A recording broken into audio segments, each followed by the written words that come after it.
l'énergie que tu avais en toi de souffrance a attiré cette autre personne qui avait cette énergie de souffrance en elle et ça fait que vous deux, vous avez pu connecter et vous avez pu marcher ensemble, vous avez pu être amis. Mais du moment où tu as commencé à faire un travail sur toi, sur ton estime personnelle, sur les blessures intérieures que tu vas voir que tu n'es plus en alignement avec ton ami ou bien tu n'es plus en alignement avec une personne, une connaissance, un membre de ta famille.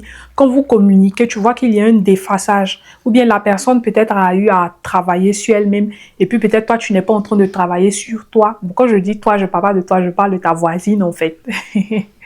Voilà, et donc ça fait que vous êtes en décalage et donc du coup, vous ne pouvez pas vraiment communiquer vraiment parce que vos centres d'intérêt ont changé, les blessures intérieures ont changé, l'énergie qu'il y a en toi et l'énergie qu'il y a en cette personne a changé. Donc, soit cette personne vibre haut, toi tu vibres bas, soit cette personne est en train de vibrer bas et toi tu es en train de vibrer haut. Et du coup, vous ne pouvez pas, vous n'êtes pas sur la même longueur d'onde, donc vous ne pouvez plus trop communiquer ensemble.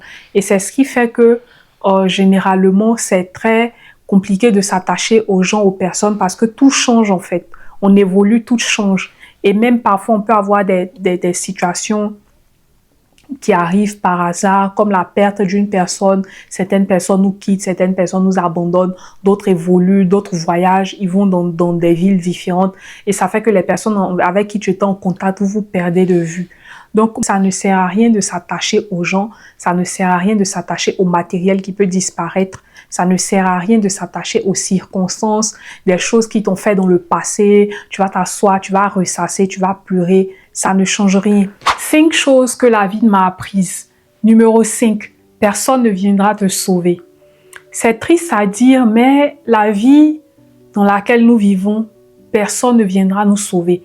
Tu peux passer par des moments difficiles, tu peux avoir subi des traumatismes durant ton enfance, on a eu à te faire du mal, des blessures intérieures, peut-être que tu as une dette, peut-être que tu as envie de te marier, tu as envie d'avoir un enfant, tu as envie de réaliser un projet qui brûle dans ton cœur, tu as envie d'arrêter d'être une people pleaser, tu ne veux plus qu'on te manque de respect. Personne ne viendra te sauver, personne ne viendra prendre ton cas au sérieux pour te défendre. C'est à toi de poser des limites dans ta vie, c'est à toi de rechercher ta propre valeur, c'est à toi de rechercher ton identité, de chercher à savoir qui tu es, pourquoi est-ce que tu es sur la terre, c'est à toi de trouver ta destinée, c'est à toi de trouver ta propre voie. Personne ne viendra te dire ce que tu dois faire. Personne ne viendra t'apporter le bonheur que tu désires. Personne ne viendra réaliser ton rêve à ta place. Personne ne te donnera une place. C'est à toi de prendre ta place, c'est à toi de chercher ta guérison intérieure, c'est à toi d'aller voir un psychothérapeute, c'est à toi de changer de ville, c'est à toi de changer d'entourage. Personne ne viendra te sauver, personne ne viendra prendre ton problème et le résoudre à ta place. Tu ne peux pas continuer à rester dans la procrastination, à attendre, à dire « Et j'attends le temps de Dieu pour moi là. J'attends le temps de Dieu. Quand le temps de Dieu va arriver là, je vais me marier. Quand le temps de Dieu va arriver, je vais réaliser mon projet. Quand le temps de Dieu va arriver, je vais changer de vie, je vais voyager. Je vais aller à Dubaï faire mes achats. Je vais aller en Turquie faire mes achats, ouvrir mon business. Je vais sortir de cette relation toxique avec cet homme qui me passe son temps à me battre, à me manquer de respect. » Personne ne viendra te sauver, personne ne se souciera de toi. La plupart du temps, les gens s'en foutent de notre vie, les gens s'en foutent de ce que nous pouvons traverser. C'est toi seul qui sais la situation dans laquelle tu es, c'est toi seul qui connais l'objectif que tu t'es fixé pour 2025. Donc, si tu ne te lèves pas pour ta vie, je suis désolée de te dire que personne ne viendra te sauver. Et ça m'a pris du temps pour comprendre cela. Numéro 4, personne ne viendra combler le vide qui est en toi. En tant qu'être humain, nous pouvons ressentir un vide en nous. Et ce vide-là ne peut être que comblé par Dieu. Les humains ne peuvent pas combler le vide qui est en toi. Tu dois apprendre à te remplir de la parole de Dieu, à te remplir de toi-même. Tu te remplis de Dieu en passant du temps dans la prière, en passant du temps dans la méditation, dans la lecture de la parole de la Bible. Lorsque tu lis la parole de Dieu, il dépose ses graines en toi, il plante ses paroles en toi et ça te permet de t'orienter, ça te permet de te sentir rempli. Tu dois apprendre à te contenter, à te remplir de toi-même. Être rempli de soi-même, qu'est-ce que ça veut dire? C'est tout simplement écouter tes besoins, Parfois, tu as des moments où tu as envie de dormir, tu as des moments où tu as envie de rire, des moments où tu as envie de te reposer, tu as des moments où tu as envie de bien manger, il y a des moments où tu as envie d'être seul, tu n'as pas envie de parler à quelqu'un, il y a des moments où tu as envie de te balader. Ce que je veux dire, avant de laisser une personne entrer dans ta vie, tu dois d'abord cultiver ta propre joie, ton propre bonheur. Le bonheur vient de notre état intérieur, ça ne vient pas des choses auxquelles on peut s'accrocher, des choses externes, parce que en vérité, nous sommes venus sur cette terre seuls et on va repartir seuls. Donc, ça ne sert à rien de s'accrocher aux choses de ce monde. C'est vrai qu'on a besoin du matériel pour avancer, on a besoin du matériel pour pouvoir vivre, on a besoin d'argent. Mais ce que je veux dire, tu ne peux pas trouver ton bonheur dans le matériel, tu ne peux pas trouver ton bonheur dans les gens. C'est-à-dire, tu ne peux pas trouver ton bonheur dans la présence des gens. C'est ton bonheur, tu peux le trouver dans la présence de Dieu. Le vide que tu as, tu peux le trouver dans la présence de Dieu. Ce vide intérieur qui nous anime va faire que vous allez voir, il y a des femmes comme des hommes qui vont s'adonner à la drogue. C'est ce qui crée les addictions en fait. Donc ce que je veux te dire, combler le vide affectif qu'il y a en toi, toi seul tu peux le faire. Tu dois chercher à te remplir toi-même, à te remplir de la parole de Dieu. Et la personne qui vient dans ta vie n'est qu'un bonus. Ou bien si tu es déjà marié, tu es déjà en couple, tu es déjà avec quelqu'un, tu as déjà des enfants, cherche à cultiver ton propre bonheur, cherche à cultiver ton propre jardin intérieur, ta propre joie intérieure, à ne pas rechercher la validation, l'amour des autres, parce que cet amour que tu peux rechercher dans les autres, ces personnes-là, elles-mêmes, parfois même, elles sont vides, elles sont en train d'essayer de régler leurs problèmes. Donc, remplis-toi toi-même de par ta présence et de par la parole de Dieu. Numéro 3, tout le monde ne t'aimera pas. Ce que j'ai compris, c'est qu'il y a des personnes qui vont nous aimer et il y a des personnes qui vont nous détester. Et les personnes qui vont te détester, ce sont des personnes qui vont t'apporter une très bonne expérience dans la vie. Ça peut paraître paradoxal ce que je dis, mais la plupart du temps, on grandit en ayant affronté des difficultés, des trahisons, des coups bas, des personnes qui nous ont trahis, qui nous ont fait du mal. Pas qu'il faut appeler les situations négatives dans notre vie, non. Je veux dire que lorsqu'il y a une difficulté qui se présente dans ta vie, ça peut être une rupture amoureuse, ça peut être la perte d'un parent, la perte d'un être cher, une personne en qui tu avais confiance qui t'a trahi, avec qui tu étais ami et qui s'est retourné contre toi. Ça peut être un collègue de travail qui s'est retourné contre toi, qui t'a planté un couteau dans le dos. Toutes ces situations sont là pour t'enseigner des leçons pour ne plus retourner dans ces situations, des leçons pour t'emmener à passer à un autre niveau de ta vie, une autre étape de ta vie. Et c'est nécessaire. De la même manière que ce monde est un monde de dualité, où on a le chaud et le froid, le riche et le pauvre, le yin et le yang, on a le jour, la nuit, les ténèbres, la lumière, on a l'homme et il y a la femme. Ce que j'ai compris, c'est que il y a toujours une chose et son contraire, une chose et son opposé. Et donc, tu ne peux pas t'attendre à ce que les hommes t'aiment tous. Parce que si tout le monde t'aime, alors là, il y a un problème. Même le grand Jésus, le Seigneur qui est arrivé sur la terre, ils l'ont détesté. Il y avait des personnes qui l'aimaient et il y avait les personnes qui l'ont détesté. Donc toi, tu ne peux pas faire l'unanimité. Il y aura des personnes qui vont t'aimer et il y aura des personnes qui vont te détester. Et ça fait partie de la vie. Le plus important, c'est d'aller vers les personnes qui nous valorisent. Et crois-moi, sur cette terre, il y en a. Il y a des personnes qui vont te valoriser, qui vont t'aimer. Il y a des personnes qui sont sur la même fréquence avec toi, qui vibrent au même niveau que toi et qui n'attendent de te trouver. Nous sommes, je crois, à peu près 8 milliards sur la terre maintenant.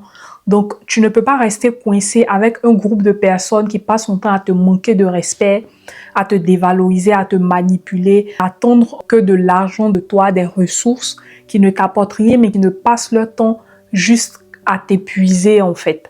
Donc, comprends que tu ne seras pas aimé de tout le monde et il faut aller vers les personnes qui t'aiment, qui te célèbrent, qui te valorisent. En numéro 2, ce que j'ai compris, c'est que s'attacher aux choses de la vie, c'est inutile. C'est inutile de s'attacher aux personnes, aux situations, au matériel.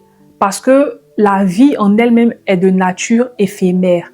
Tout change. Il y a une évolution. Les personnes, les amis que tu avais hier peuvent ne plus être les mêmes qu'aujourd'hui. Donc, on est en constante évolution. Donc, vouloir s'accrocher aux personnes, vouloir rechercher l'amour des gens, vouloir être tout le temps en contact avec certaines personnes, ça ne vaut pas la peine parce que on évolue et chacun a des objectifs différents. Tu peux avoir eu un lien d'amitié avec une personne, vous vous entendez bien et puis quelques années après, cela bascule. Ça fait partie de la vie. C'est pas que les personnes sont mauvaises, mais c'est que vous avez changé de fréquence vibratoire, vous avez changé de comportement, d'attitude.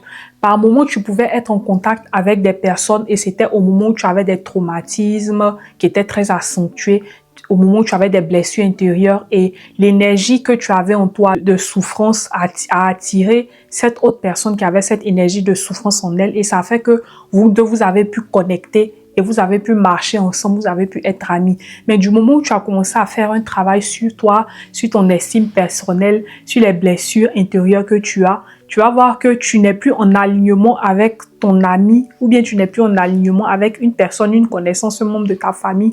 Quand vous communiquez, tu vois qu'il y a un déphasage ou bien la personne peut-être a eu à travailler sur elle-même et puis peut-être toi, tu n'es pas en train de travailler sur toi. Quand je dis toi, je parle pas de toi, je parle de ta voisine en fait.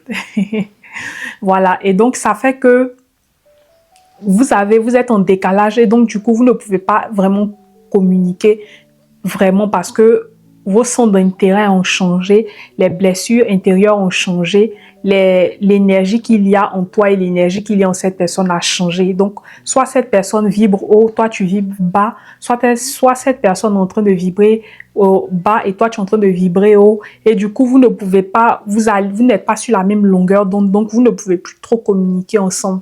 Et c'est ce qui fait que, généralement, c'est très compliqué de s'attacher aux gens, aux personnes, parce que tout change en fait. On évolue, tout change. Et même parfois, on peut avoir des situations qui arrivent par hasard, comme la perte d'une personne. Certaines personnes nous quittent, certaines personnes nous abandonnent, d'autres évoluent, d'autres voyagent, ils vont dans des villes différentes. Et ça fait que les personnes avec qui tu étais en contact, vous vous perdez de vue. Donc, moi, je suis venue à la conclusion que ça ne sert à rien de s'attacher aux gens, ça ne sert à rien de s'attacher au matériel qui peut disparaître, ça ne sert à rien de s'attacher aux circonstances, des choses qui t'ont fait dans le passé, tu vas t'asseoir, tu vas ressasser, tu vas pleurer, ça ne change rien. Et je veux ici attirer ton attention. C'est très important d'aimer, on aime les personnes qui nous entourent. Je ne dis pas qu'il ne faut pas aimer les gens qui nous entourent. On aime les personnes qui nous entourent, on est rempli d'amour les uns pour les autres, mais on ne s'attache pas totalement. Je sais que c'est facile à dire, mais difficile à faire, mais c'est important de garder cela dans sa tête pour que lorsque il y a un déphasage, un décalage qui arrive, tu sais au moins à quoi t'attendre. Et en parlant de ça, numéro 1, ce que j'ai compris de la vie, c'est que c'est très important de pardonner les personnes qui te font du mal. Il faut être une personne qui pardonne facilement. Parce que quand tu ne pardonnes pas, tu restes bloqué dans le passé. Et tu n'avances pas. Tu rates les opportunités de la vie. Tu rates toutes les bénédictions que Dieu a prévues pour toi. Tu rates même la meilleure version de toi que tu es appelé à devenir. Ne pas pardonner une personne qui nous a fait du mal, c'est un peu comme si tu buvais du poison et tu t'attendais à ce que l'autre personne qui t'a offensé puisse mourir. C'est absurde. Et donc, c'est de cette même manière-là que quand tu ne pardonnes pas, c'est toi qui souffres. Tu deviens une femme violente, une femme colérique et ça fait que dans ton entourage, les gens commencent à s'éloigner de toi parce qu'ils se disent que tu es une femme qui est aigrie, qui est frustrée, en colère, qui crée des dramas un peu partout, qui crée des problèmes, des histoires. Donc, regarde un peu dans ta vie. Essaie d'identifier quelles sont les personnes qui t'ont blessé, quelles sont les personnes qui t'ont fait du mal. Même si ce que tu as subi est carrément et totalement atroce, viens avec ça devant Dieu et prie, demande à Dieu de t'aider à pardonner. Une astuce pour pouvoir pardonner, on va dire facilement avec le temps de manière chronologique, c'est de prier pour ces personnes qui t'ont offensé. C'est de recommander ces personnes qui t'ont offensé devant Dieu et de leur souhaiter le meilleur, c'est de les bénir. Et tu vas voir que quand tu es en train de faire ça, au fur et à mesure que le temps passe, ton cœur est en train de se libérer. Parce que l'objectif, c'est de te libérer toi-même. C'est d'être libre. C'est de ne pas retenir ces personnes dans ton cœur. Parce que ces personnes qui t'ont fait du mal, tu vas fouiller, tu vas voir même, elles sont en train de vivre avec, on va prendre un exemple, si c'est un homme avec qui tu étais, tu investis tout en lui, il t'a laissé, tu as eu une rupture amoureuse très douloureuse, tu vas t'asseoir en train de lui en vouloir. Pourtant, lui, il est là-bas, il est en train de vivre sa vie avec sa chérie, il est en train de voyager, il a ses enfants. En fait, il mange bien, il s'assoit, il mange son attiqué, son poisson, il mange son dolé, il est à l'aise en fait. Tu vois, et toi, tu es en train de souffrir, tu es en train de pleurer parce que cette personne t'a fait du mal, cette personne t'a abandonné, ou bien cette personne t'a fait souffrir. Ça ne sert à rien. Toutes les personnes qui ont eu à te faire du mal dans la vie, il faut les libérer de ton cœur. Quand tu les libères de ton cœur, il y a une énergie positive qui arrive en toi et ça fait que tu n'attires plus les mauvaises énergies à toi, tu n'attires plus les mauvaises circonstances à toi, tu attires les bonnes choses. Tu permets aux énergies positives d'entrer dans ta vie.